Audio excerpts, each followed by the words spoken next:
Welcome back to yet another exciting episode of Branding Banter, your promotional podcast where you can get all that nerdy news. My name is Jeff Franklin, National Accounts Manager with Headwear USA. Meg Erber, Director of Sales of Proforma. Stephen McFadden, TSC. And we're joined today by a special guest, Mr. Ben Higgins. Goodness. How are you doing today, sir? I'm good. That was quite the intro. I'm like pumped up. Yeah. I'm ready to go. Awesome. I personally, I really do like the intro music. Stephen, you did a really good job with that video, by the way. Yeah. You like it. So, Ben, we're going to give you this minute here to sort of tell us who you are, maybe a little bit of history on yourself, and then we'll launch into today's topic. And you are a creator, one of our 4 C's today. So Sweet. My name is Ben Higgins. I'm originally from Indiana. I live in Denver now. After Indiana University, I moved out here for a job in fintech and, found myself going on reality television. So I was the Bachelor, and that's what a lot of people probably best know me for. But then kind of following that stint and that run, I was kind of handed this platform. And I didn't know what to do with it necessarily. And so one day I took the passions that I had, which was kind of like nonprofit humanitarian work and business. And a couple buddies and I came together to start a company called Generous. It's Generous International, best known as Generous Coffee Company. And we're a coffee company that sells coffee and donates 100% of our profits to nonprofits. And so that's who we are today. That's what I'm doing today. And it's my full-time job that I don't make any money on. there you go. Well, we'll definitely get into that for sure. Because I think that's the big differentiator with you. But what do we like? How did you go from The Bachelor and reality TV into promo? I mean, that seems like an interesting transition. Yeah, just casually glazed over that in the intro, right? Yeah. Well, it's interesting. So, long story short, I was, when I was the Bachelor, it's an amazing opportunity, and it's something that's unexpected that you don't really plan for, and you don't really know how to do it well, but you get all of these incredible things kind of handed to you, right? Red carpets and free vacations and money just to show up and be yourself. And after a while, that became very kind of lonely for me personally. And so I called up a buddy and I was telling him about these cool people that I just met, and he was not responding in the way I thought he would. He wasn't acting like I was any cooler than, he knew me to be. And I said, man, this is frustrating for me because I'm doing all this cool stuff, but I feel like I'm just doing it alone. And he gave me a question. He goes, what if this is never meant to be about you? What if this is meant to be about something bigger than you? And so kind of flash back when I was 15 years old, I went and visited Central America for the first time and had my eyes open to injustice and to poverty. And I've spent about a month down there every year since then. And so I said, okay, that brings me a fire that lights my, my world up when I'm down in Honduras or when I'm traveling to Africa.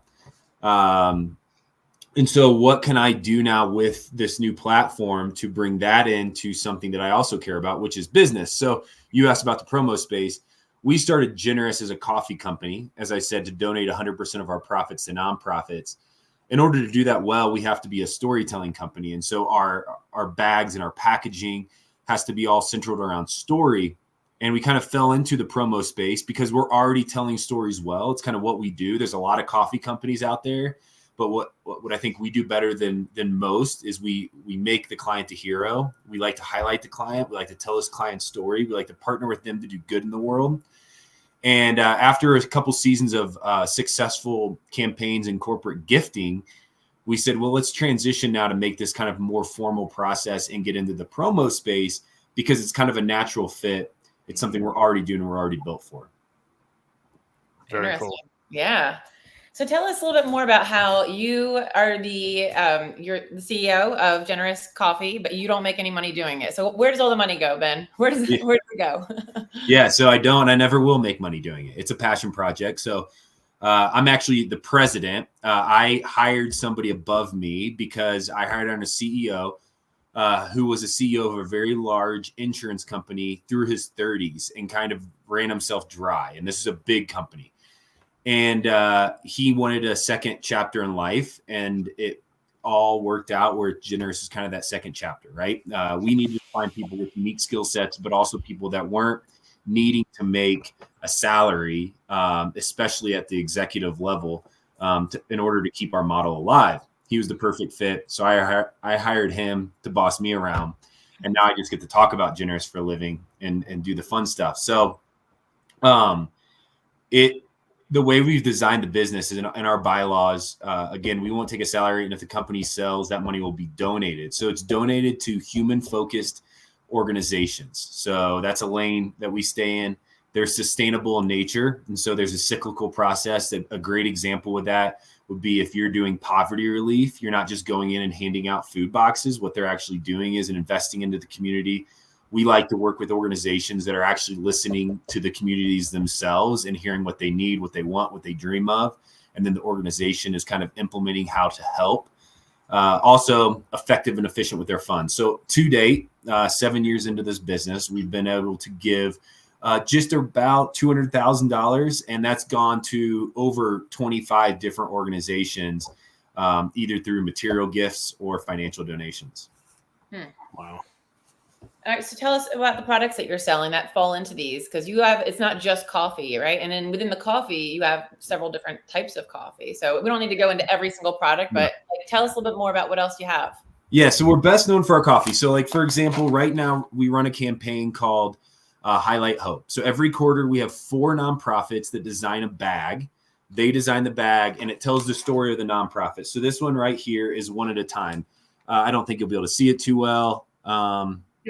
But this is the bag they designed. One at a time is a clean water organization. They do clean water in some of the most remote areas of the world. So places that sometimes humans from the U.S., this would be the first time that they've ever stepped foot in these areas. And again, they tell a story on the back of what they want to highlight, who they are, what they're about. So when you go onto our website and you buy a bag of coffee, or if you're a wholesale customer and you buy bags of coffee, this will be the bag of coffee that comes to you, unless we've done a custom bag for you or a white label bag for you. So coffee is what we're best known for. Obviously, then we have coffee accessories, tumblers, mugs, tea towels, those kind of things that go along with coffee. Those can all be customized as well. And then we also have an apparel company. So kind of to vertically integrate Generous, we started a little print-on-demand apparel company that does apparel for not only Generous, but also for iHeartRadio, which is, an employer of mine. It's how I actually am able to work for Generous. And so the podcast and some of the shows with iHeart print with us. So yeah, that's kind of like our main products that we're selling. We do sell some tea. It's not something that I would say that we promote necessarily, but we do have great access to tea. And we get coffee from small lots, specialty grade, all around the world. So at any given time, we have 9 different types of coffee sitting in our facility in Warsaw, Indiana. Now, how do you go about sourcing? Because I know for the coffee drinkers that are out there, a lot of people like to get their beans from a particular country or a particular origin, as opposed to just a bag of like Pike's Place or something like that. Yeah. You know what I mean? Yeah. It's really important when you're a consumer of coffee to understand coffee. And that's one of the reasons why coffee is the product that we went with. We wanted a product that brought people together around a table and brought good conversation. And in my mind, at least in my life, there's only 2 things that do that: alcohol and coffee or tea. We weren't about to enter into the alcohol space. It was too daunting and it felt, like too much red tape. Coffee does the same thing, right? It brings people together. They meet up for coffee. And also, though, I want to take some time and highlight the producers of this coffee. I fell in love with coffee because I went to my first coffee farm and saw people in these communities hiking up and down the side of a mountain with 100 pounds of coffee on their back, picking the beans by hand. I think oftentimes we forget that part. Also, though, these producers are typically incredibly impoverished. These producers are selling it to exporters who are making millions of dollars, and the producers themselves, at least for the last 5 to 10 years, have not been making a dime typically on their coffee because of price reduction and because of market makers kind of making coffee cheaper when they can produce in large volumes. So what we do is we get from small lots. So these are small farms, 30 to 60 acres. This is specialty grade coffee. So it's the highest scientifically graded coffee in the world. It's different than what you'd pick up at your grocery store. This is good craft coffee. And then we roast it, like I said, in Warsaw, Indiana. So that process for us is a very intimate process. We like to know the producers. We work with an importer who knows these producers. And quite honestly, we like to keep it in some specific countries, Honduras specifically. But we do have, African coffees and Mexican coffees and those types of things. But we kind of have to skip around a little bit to the farms because coffee is a very fragile crop. And, if they get too much rain, coffee isn't good. If it's too dry, coffee isn't good. So we bounce around to whatever crops are best that year. Yeah, I was going to ask if your trips to Central America had sort of played into, how you got into that and where you source from and stuff like that. But Stephen, I think you had a question. Sorry. No, I was just gonna comment on that because it's I've seen coffee fields and coffee farms in Thailand and in Nicaragua, and it's a lot of people don't understand like we drink it all the time, but there's such a process that goes into it, right? Like there's raw bean, but then based on where it's roasted, and it could come go all the way around the world before it's ready to be sold as coffee. It is such a delicate ecosystem of creating a good product for it. So it's really neat to hear how you guys are going to market with it and controlling the steps along the way. So that's great. Yeah. I tell people, if you're a coffee drinker, go visit a coffee farm. They're all over, really. And they're not that far from probably where we live right now. It will make you very grateful for your cup of coffee in the morning. To think that bean, no matter how good or bad, was picked by hand and dragged up a mountain in incredible ways. And so you're right.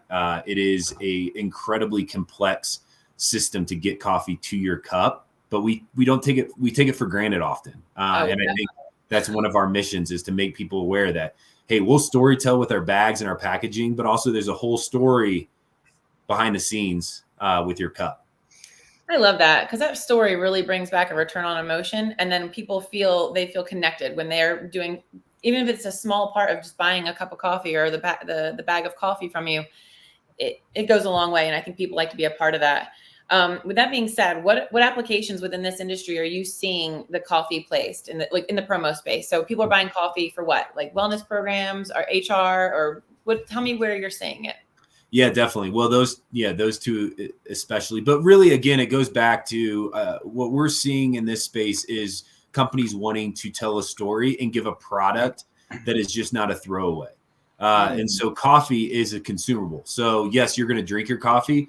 The cool part, what we've done with these bags is you can open up these bags and they become a picture. So if you wanted to kind of like collect generous bags, you could, but these bags themselves tell a story. And so when it comes to our clients in the promo space, they're wanting to use this real estate on these bags to also tell a story. So say, for example, there's a company out there that's like, we want to, use this to promote our business. Well, what they have done traditionally is they pick their own nonprofit to give these back, to tell a story through. So they've designed their own bag, either on the front or the back of the bag. It's talked about the nonprofit that they're working with, why they work with them. And then there's also maybe a QR code that links back to the company's website, maybe the nonprofit's website. And so that when you give these bags away, when you have these bags, for your clientele, these bags are kind of hitting an emotion, but they're also telling the story of what your business is all about. Yeah, I think one of the things we've struggled as an industry that's evolving, specifically the end buyers, is they want to have some sort of social good, but they don't really know how to do it, right? And so companies that provide that option without them actually having to really do it in a lot of ways, but they could just support it financially and then tell the story and get behind it is such a great addition to the industry and just to the market in general. And as you've seen, like the more and more products that enter our space that kind of do it on our behalf makes it so much easier for an end buyer to be like, yeah, let's just do that. And then we'll support it financially and come behind the cause. So it's great. Yeah, it has been, and like I said, the reason we got into this space, the reason we're investing so much time and effort into it is because it's a natural fit for us. We can take off the kind of the heavy burden of trying to figure it out yourself. we have that pretty much all done. We just got to ask you a few questions and make sure, what you want is what we can do. And then we're off and running. Well, I will say that just from talking to you a little bit before we actually started recording here, you sort of lucked out because you got involved with some of the best people on promo right from the get-go. You'd mentioned Danny Rosen and Ellie Sweet Bathe, so some of our favorites for sure. And to know us, right, Jeff? Yeah, now I know you. Yeah, 100%. You know us now as well. So yeah, just super excited about what you're doing. I think it's really cool and definitely very generous of you, pun intended. Yeah. So yeah. Meg, any other questions? Stephen, any other questions for Ben before we? Yes, I have a question. 90 seconds, man. We're good. So the final countdown now. I know, and I got like nervous. Okay, so who do you think is going to win this season of The Bachelor? That's a great question. I think Joey's fantastic, and so I've been able to meet with Joey quite a bit, and I'm just always impressed with who he is as a person and what he did this for. I think I know the final two, at least in my mind. I don't know, but I believe it's going to be Daisy or Kelsey, and I think Kelsey sneaks it out the end. I think so too. I feel like she's like the most authentic. And I was Team Maria for a little bit, but just because of the bullying, but I could see through that too. So there's a lot that we don't see. I'm sorry, guys. You can just hold on because this is like, That's fine. I just have no idea what you're talking about. How did Meg go from talking so much sport in our previous podcast to only talking about Taylor Swift and The Bachelor? Yeah, we went from fantasy football updates to Taylor Swift NFTs and now The Bachelor. So it's great. It's a good representation of life. It is, the Banter that we are. We are a Bachelor and Bachelorette family here, and so much so is that like sometimes I'll forget on Monday, and VJ is like, "Hey, your show's on." Oh, that's great. So did you watch season 20? He calls it. Did you watch season 20? Tell me who I've watched them all, but I don't remember. It was me. Oh, then yeah. First off, Ben, I past heartbreak, but like you broke my heart a little bit on the Winter Games when you left. I felt that. So, it's a tough time in my life. I can, so they don't even know, but I was a fan. So it was really sad to see that, but no, I'm glad that it all worked out. And you tell us about, like, really quickly about you've remarried, or you've married, right? Married. Married, not re. You're married. Do you guys have kids yet? No kids. That is something we're so excited about, and that at any given time and any given moment that could happen. But yes, I am married for 2.5 years. She is the sweetest human in the world. She's an esthetician here in Denver and crushes it. She has her own little business in this, Wash Park area, which is South Denver. And we live, in Golden. We're currently getting a blizzard today. And that's kind of Colorado life. But yeah, we just have a good, fun thing going that I've really enjoyed marriage. I think it's a blast. Oh, well, you were meant for it, and congratulations. And thank you so much for coming on the show. We appreciate it, and glad that you could give us your final take on it. I appreciate it. Yeah, it's a lot of fun. Thanks for having me. It means a lot that you guys took the time to talk about Generous and talk with me. Yeah, it was a pleasure to have you. And if there's anything that we can do for you, definitely let us know moving forward. All right. All right. Perfect. Awesome. Thanks, Ben. And until next time, guys, we'll be seeing you.